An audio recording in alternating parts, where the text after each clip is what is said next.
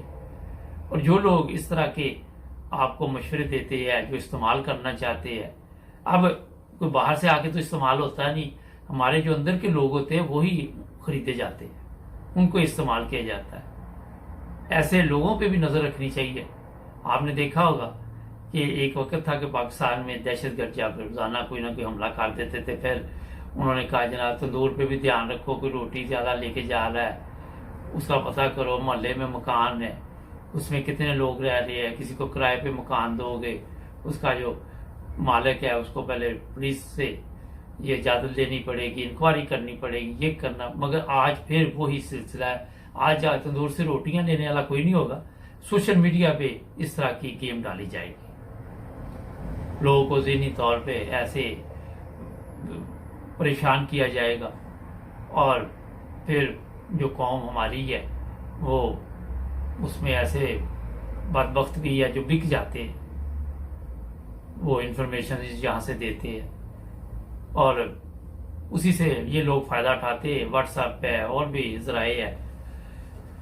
تو اس سے اگر آپ دیکھیں تو اداروں کا کام بڑھ گیا ہے، بڑا مشکل ہوتا ہے اس طرح کنٹرول کرنا عوام پہ بھی، اپنے لوگوں پہ بھی۔ اور